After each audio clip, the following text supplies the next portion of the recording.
राजकुमारी और चांद बहुत समय पहले की बात है। एक बड़े और समृद्ध राज्य में एक राजा राज करता था। राजा की एक छोटी सी बेटी थी जिसका नाम राजकुमारी सिया था। वह बेहद सुंदर, चंचल और प्यारी थी। राजा उसे अपनी जान से भी ज्यादा चाहता था। एक दिन अचानक राजकुमारी सिया बहुत बीमार पड़ गई। उसे तेज बुखार हो गया और वह बहुत कमजोर हो गई। राजा ने राज्य भर के सभी बड़े बड़े वैद्य और हकीम बुलाए, लेकिन कोई भी उसकी बीमारी का इलाज नहीं कर सका। राजा बहुत परेशान रहने लगा। बेटी दिन ब दिन कमज़ोर होती जा रही थी।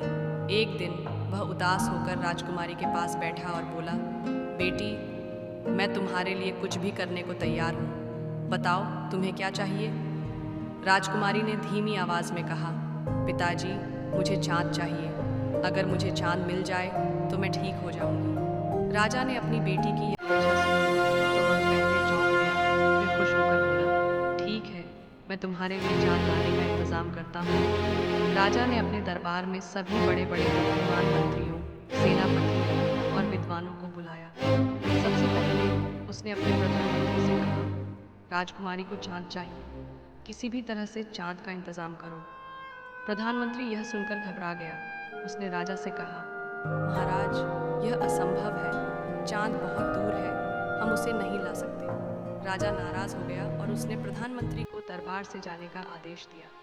फिर उसने अपने प्रधान सेनापति को बुलाया और वही आदेश दिया।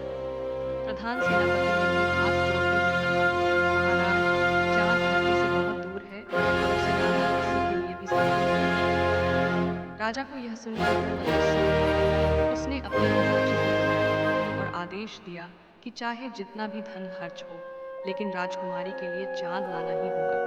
लेकिन खजांची भी असमर्थ रहा और उसने राजा से कहा कि कोई भी दुनिया का सबसे अमीर इंसान भी चाँद नहीं खरीद सकता। राजा निराश हो गया। फिर राजा को अपने दरबारी जोकर की याद आई। उसने जोकर को बुलाया और कहा, राजकुमारी को चाँद चाहिए, क्या तुम ला सकते हो। जोकर मुस्कुराया और बोला, महाराज, ये तो बहुत आसान है, लेकिन पहले मुझे राजकुमारी से कुछ सवाल पूछने हैं। राजा ने जोकर को राजकुमारी के कमरे में भेज दिया। जोकर ने राजकुमारी के पास जाकर पूछा, राजकुमारी, चाँद तुम्हें कैसा चाहिए। राजकुमारी ने अपनी नन्ही उंगली का नाखून दिखाते हुए कहा, चाँद इतना ही बड़ा है क्योंकि जब मैं इसे अपनी आंख के सामने रखती हूँ तो चाँद छुप जाता है। जोकर ने सिर हिलाया और पूछा, अच्छा, यह तो बताओ कि चाँद किस चीज़ का बना होता है। राजकुमारी ने उत्साह से कहा, चाँद सोने का बना होता है। जोकर ने मुस्कुराकर पूछा, और चाँद कितनी ऊंचाई पर है। राजकुमारी ने खिड़की की तरफ इशारा करते हुए कहा, बस पेड़ की ऊंचाई तक। चाँद लाने की तरकीब। जोकर ने राजा के पास जाकर कहा, महाराज, अब राजकुमारी के लिए चाँद लाने की तरकीब मिल गई है।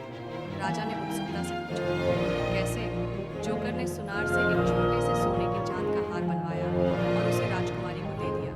राजकुमारी ने जब वह चाँद देखा तो खुशी से उछल पड़ी और बोली, मुझे मेरा चाँद मिल गया। उसने चाँद को जंजीर में डालकर गले में लटका लिया